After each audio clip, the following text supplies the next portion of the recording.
सांसों के शातिर सौदागर। एक तरफ सिस्टम में बैठे वो लोग हैं जिनकी संवेदनहीनता लोगों की जिंदगी छीन रही है, तो वहीं कुछ ऐसे भी हैं जो अस्पतालों में मरीजों के हिस्से की जिंदगी को चुरा रहे हैं। ठीक सुना आपने, जिंदगी चुरा रहे हैं। दरअसल कोरोना काल में रेमडेसिविर मरीजों की जिंदगी है और शातिर इसी रेमडेसिविर के इंजेक्शन की आधी डोज चुरा लेते हैं।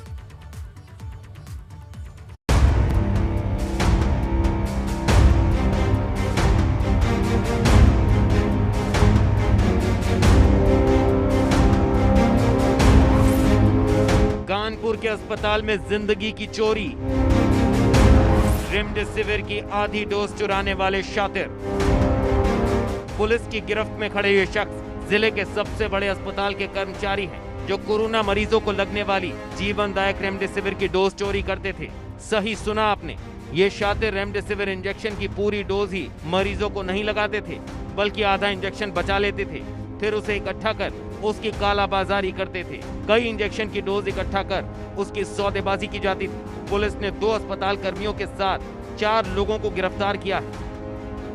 हैलेट अस्पताल से जो नर्सिंग स्टाफ है, इसमें से 2 व्यक्ति वहाँ जो पेशेंट के लिए गवर्नमेंट की तरफ से रेमडेसिविर इंजेक्शन आता है, इसके हर इंजेक्शन के 2 भाग वो कर रहे थे।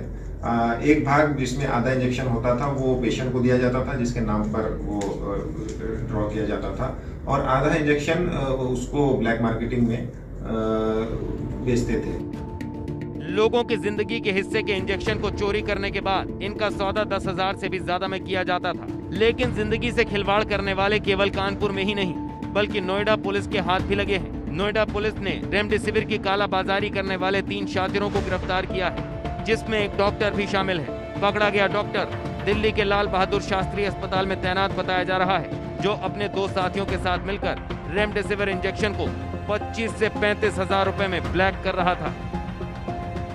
3 व्यक्तियों को रेमडेसिविर की कालाबाजारी करते हुए 3 वायल्स के साथ गिरफ्तार किया गया, जिसमें 3 व्यक्ति मुजीब, हमजा तथा डॉक्टर ईमान को गिरफ्तार किया गया है। मुजीब और हमजा ये इनमें से एक जो है वो गाजियाबाद में एक मनी ट्रांसफर की दुकान चलाता था, और दूसरा जो है वो नोएडा में एक फार्मेसी में काम करता था। रुड़की में नकली रेमडेसिविर की फैक्ट्री। रेमडेसिविर के नाम पर बन रहा था जहर। रेमडेसिविर कोरोना मरीजों के लिए जिंदगी है। उसकी कमी से अब तक कई कोरोना मरीज अपनी जान गंवा चुके हैं। यही वजह है कि रेमडेसिविर को लेकर कालाबाजारी से लेकर नकली इंजेक्शन बनाने का काम भी शुरू हो चुका है। उत्तराखंड पुलिस ने रुड़की जिले में एक ऐसी ही फैक्ट्री को पकड़ा है, जहां लोगों की जिंदगी से खिलवाड़ करने वाले नकली रेमडेसिविर इंजेक्शन बनाए जा रहे थे। कल पे सतर्क दृष्टि रखी जा रही है और ड्रग्स इंस्पेक्टर वगैरह से मिलकर उनको भी संज्ञान में ये मामला ला दिया गया है, और उनसे भी जो है संपर्क करके अगर कोई इस तरह की शिकायत हमें मिलती है कि ब्लैक में कोई इंजेक्शन वगैरह बेच रहा है या कोई जिस इंजेक्शन पे पाबंदी है उसका सेल आउट कर रहा है, तो उस पर जो है वैधानिक कार्रवाई की जाए। एक तरफ जहां लोग एक एक बूंद रेमडेसिविर इंजेक्शन के लिए तरस रहे हैं, तो वहीं दूसरी तरफ लोगों की जिंदगी से खेलने वाले इन जैसे शैतान भी हैं, जो अपनी खुदगर्जी के लिए किसी भी हद तक जाने को तैयार हैं।